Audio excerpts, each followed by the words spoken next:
Toledo at 5'6". Both fighters at 122. Wilkens at 122.5. Reach advantage for Wilkens, and both fighters at 20 years of age. So Frank Toledo against Sean Wilkens. This bout was scheduled for 4 rounds in the junior featherweight division. We pick it up with round 1.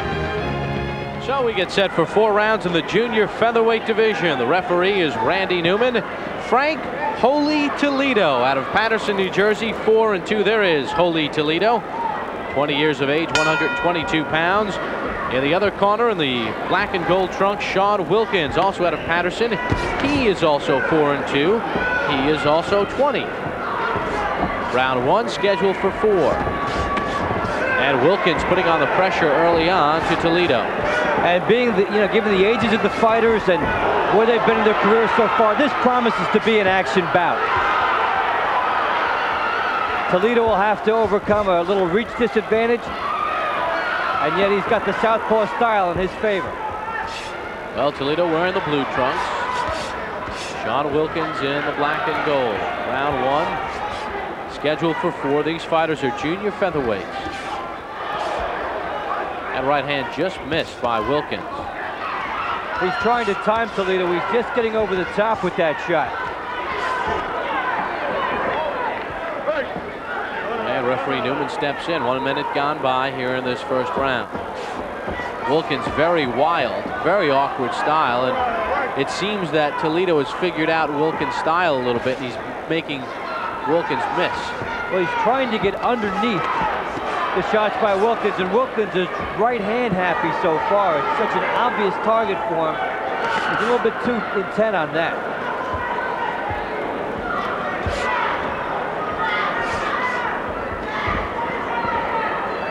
Midway point of this first round, you see that wild right swing by Wilkens, and that style would appear that there's not much power behind it. But he's got to set things up a little bit more with his jab, so he's stepping in with it. What's the punch for Toledo to counter that wild miss? First, he's got to get down low, and then the body shot is there, and the uppercut is also there because of the wide open defense is set up by Wilkens. Now, with his hands spread apart like that, the uppercut will be a good weapon.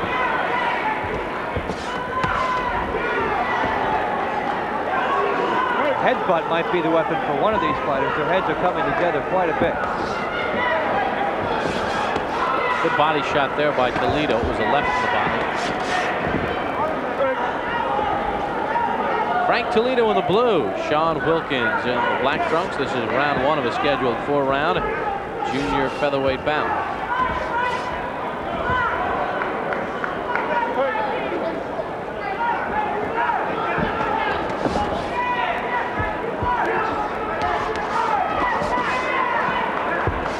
Wilkens has been wild with the right. Toledo doing some counter punching here. Nice movement too by Toledo. Closing seconds of round 1.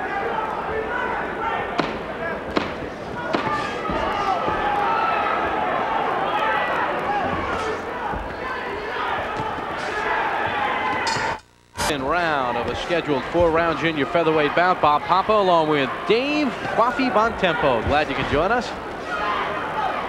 Frank Toledo in the blue trunks, the southpaw out of Paterson. Sean Wilkens in the black trunks. He is also out of Paterson, and Wilkens gets in a left hand there. Nice local rivalry, bringing out both intense action and good support by the crowd as well. Toledo doing a nice job here getting underneath that jab, which is just being lazily thrown out by Wilkens. Wilkens has to stiffen up that jab if he wants to keep Toledo away. See, Wilkens is just looking for that big right hand, and he's using the left hand to just pour out there as a range finder. It seems, though, that Wilkens may be able to overpower Toledo a little bit. Although he is wild, he appears to be a little bit stronger, a little bit bigger, despite only a half-pound heavier. If he can get that right hand home, he ought to be able to win this fight, but so far that's the only thing he's doing.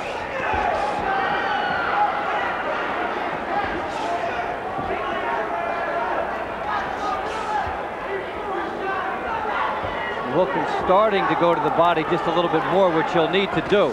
They're left-handed just out there to see where he can throw his right hand from. Another wild miss by Wilkens. Oh, but he got in a shot and it snapped back the head of Toledo at the midway point of the second round. That's a nice shot. Now he's got to put a couple together. He stood back and admired it for a second. And you're seeing here the benefit of Wilkens' reach so far in the second round. He's been able to keep Toledo away just a little bit better than he did in round one.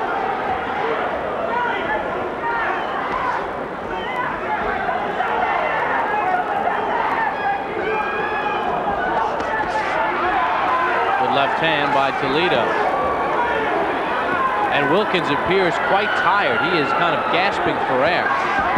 Well, he's been chasing Toledo, and the coordinated movement has been Toledo. The pursuit has been Wilkens.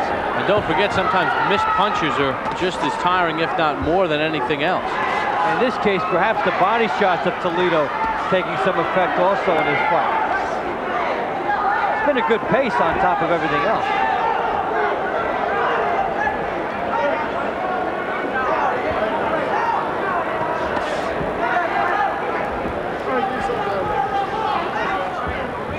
Approaching the final seconds of this second round, it's scheduled for 4. Toledo against Wilkens.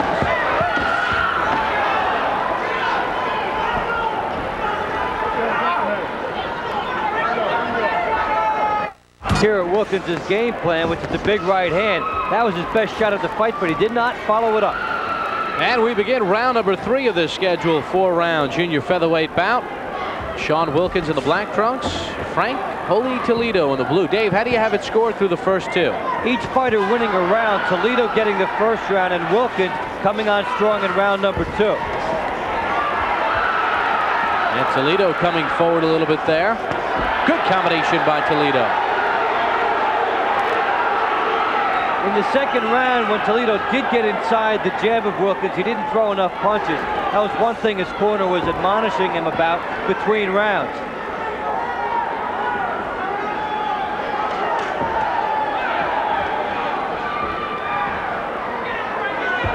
Some blood in the mouth of Toledo. Nothing serious to this point.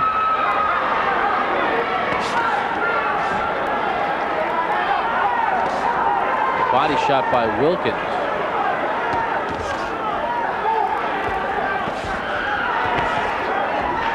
Awkward shots by Wilkens, but you're seeing how the reach advantage is in his favor.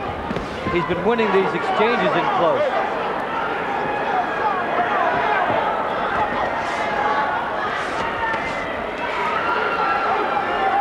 Midway point of round number 3. And a warning from referee Newman.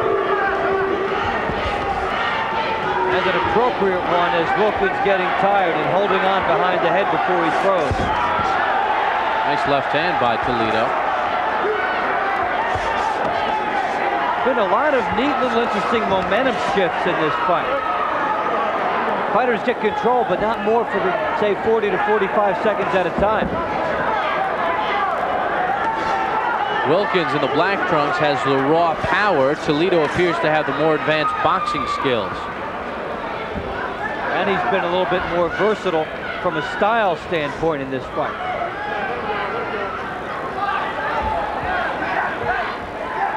Been waiting for Wilkens to throw an uppercut. And there's one, but that punch is open for him. 30 seconds to go in round number 3.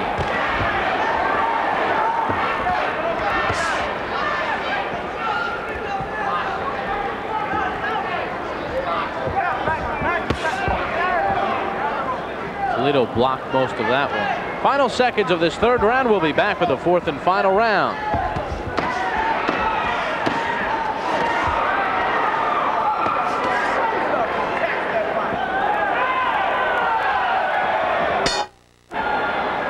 So this 4th and final round gets underway as Frank Toledo and Sean Wilkens touch gloves.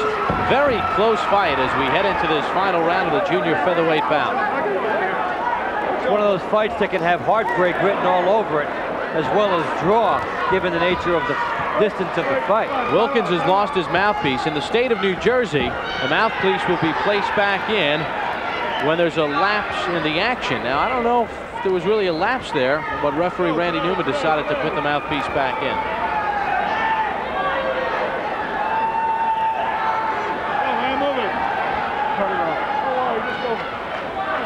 There you get a look at Frank Toledo. Good body shot by Toledo. Good combination by Wilkens. So whenever you think Wilkens may fade, he comes back strong. And whenever it seems that Wilkens has Toledo on the end of his jab, Toledo gets inside and does some nice body work. Been some good skills displayed by both fighters.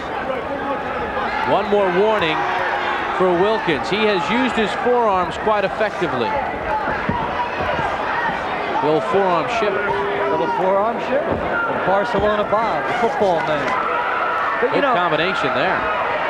Fighters do that when they've exhausted their wind supply a lot. They're a little tired, they're off balance, and sometimes the forearm substitutes for the glove. And Toledo is starting to slap a little bit. He's scoring, but he's not punching the way he did earlier on. Just past the midway point of this fourth and final round. It is up for grabs.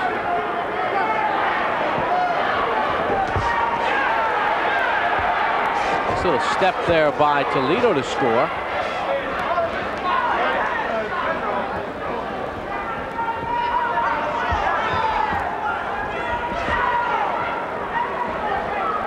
Fighters that look like they studied each other for weeks before they came in the ring. There have been very few surprises. Wilkens has tried to land the right hand, and that's going to be a critical point taken away. Yes. And you can't say that referee Newman did not warn Wilkens. He's warned him several times. And referees are reluctant to take the points away from fighters, especially in fights of this distance where it has such a critical impact. But Wilkens had his warnings. And it's just, in his case, I think a matter of losing concentration, and that's why he committed the foul again. Final 30 seconds of the fight. It has been a good one. Could go down to the last flurry.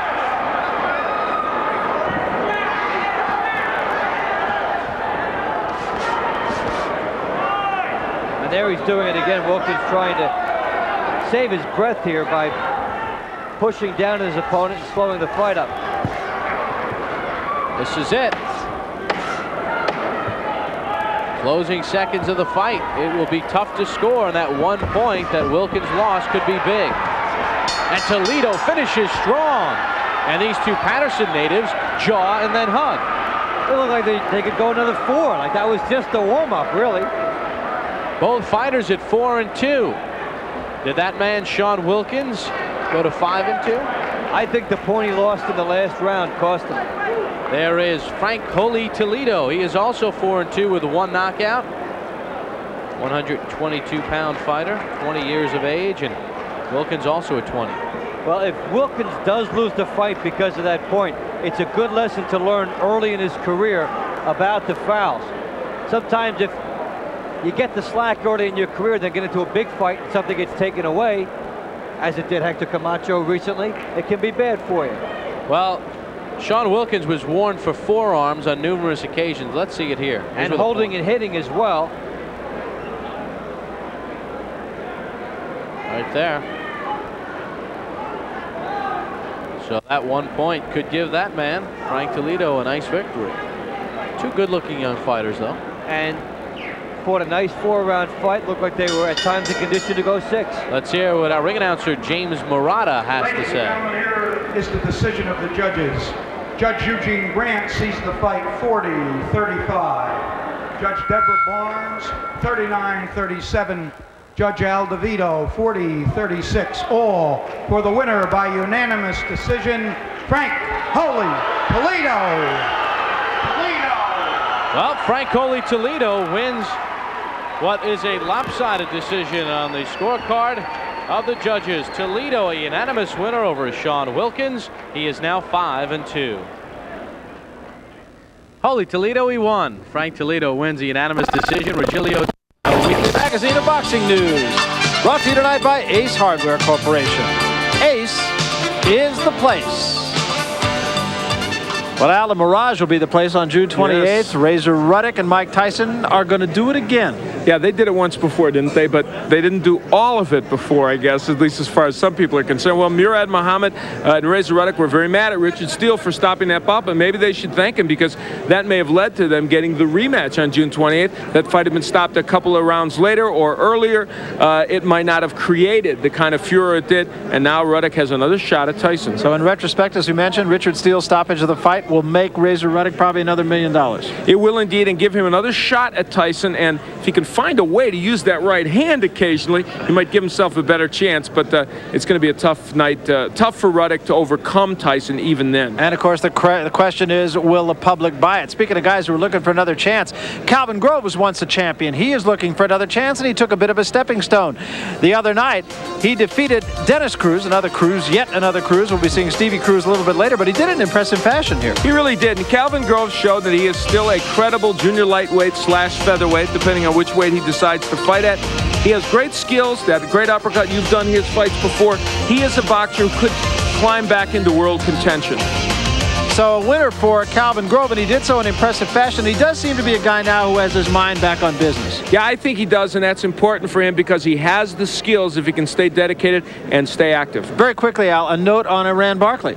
Iran Barkley has dropped his longtime manager, John Reitz. He is training again. He had the detached retina after the Nigel Benn fight. We will see Iran Barkley back in action soon. Let's take a look at the guide. What's down the road in the sport of boxing? Some interesting fights upcoming. Eddie Cook, a guy who has shown an ability to whack guys out of there in a big hurry, has not shown yet, though, that he has an excellent beard. He may be tested.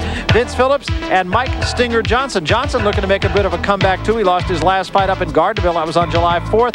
That'll be Sunday, April 7th. Kevin Pompey, local favorite in Albany, will be there for that one against Santos Cardona. That's a tough test for Kevin Pompey, and it should be a most entertaining fight, I think. And finally, Mike Ayala, member of the Fighting Ayala family, taking on Lee Cargill. That'll be Friday night, April 12th. It'll take place in San Antonio, and you can watch it on Telemundo. And finally, a note that, frankly, I hated to see, and it is one regarding Sugar Ray Leonard.